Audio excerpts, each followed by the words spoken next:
এদিকে অনেকটাই দেরি হয়ে গেছে, বেশ সকালে সব কাজ বাজ সেরে চলে এসেছি, খেয়ে নিয়েছি, টিফিন খেয়ে এবার রান্নার দিকে যাব।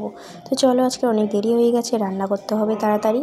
আর রান্না হবে বেশ ভালো ভালো, তোমাদের পছন্দ আমাদের পছন্দ, তো পছন্দ মিলে গেলে কি হয়, হেভি হয়। তো খুবই ভালো রান্না হবে আজকে। কী কী রান্না হবে সবই তোমাদের সঙ্গে শেয়ার করব। তো চলো রান্নার দিকে যাই, আর তোমরা দেখতে থাকো। আর ভালোবাসা দিতে বলো না কিন্তু, আর না দেখে চলে যেও না কিন্তু, অবশ্যই দেখো আর পাশে থেকো।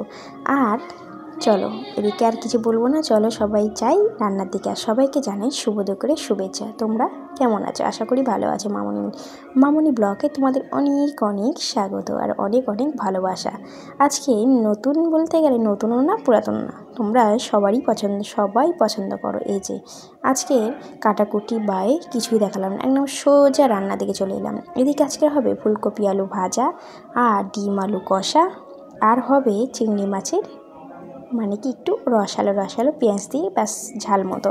তো চলো এই তিনটেই বলে দিলাম কী কী রান্না হচ্ছে। এদিকে ফুলকপি আলাদা করে ভেজে নিচ্ছি, জানো তো ফুলকপি আলু একসঙ্গে ভাজতে গেলে ফুলকপিটা নয় কাঁচা থাকবে, নয় আলুটা ভাজা থাকবে, যার জন্য ফুলকপি আলু আলাদা করে ভেজে নিচ্ছি। তারপর ডিম আলু ভেজে নেবো, আর হয়ে যাবে।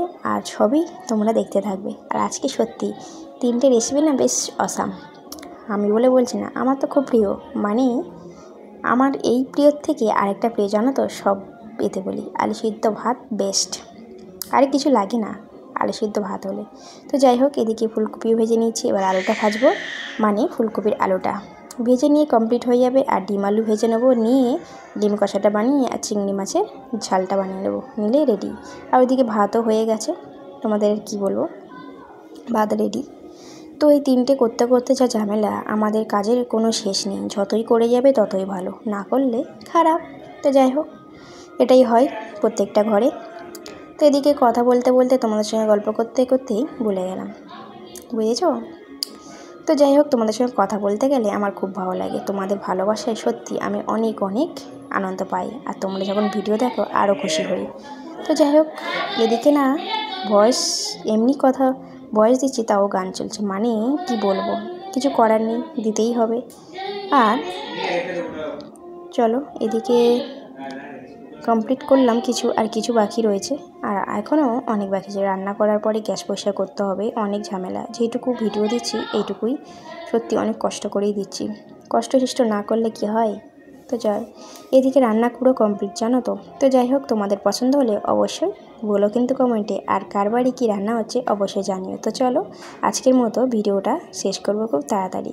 তো সবাই ভালো থাকবে, সুখে থাকবে এবং সবাইকে ভালোবেসে যাবে, আর সবাই সবার এইভাবে পাশে থেকো। তো যাই হোক, অনেক কিছু বলে ফেলেছি, যেহেতু ছোটো বোন হয়ে ক্ষমা করে দিও। তো যাই হোক, এদিকে সব কমপ্লিট করে আর রইতে পারছি না, মানে সত্যি খিদে পেয়ে গেছে, অনেক বেলা হয়ে গেছে, আর বেশি দেরি করলে পেটের মধ্যে ছুঁচো মামা এবার ডাকবে। এদিকে রান্না কমপ্লিট করে চলে এলাম, মানে ভাবছি কি করব, মোবাইলটা নিয়ে দাঁড়িয়ে রয়েছি। এবার তরকারিগুলো, মানে করার তরকারিটা একটা ডেকচি বা গামলার মধ্যে ঢেলে সব ঘরের মধ্যে নিয়ে আসবো, কারণ আমার সব ঘরের মধ্যে গোছানো থাকে বিড়ালের জ্বালায়, না বিড়াল সব ফেলে দেওয়া হচ্ছে। চলো টাটা।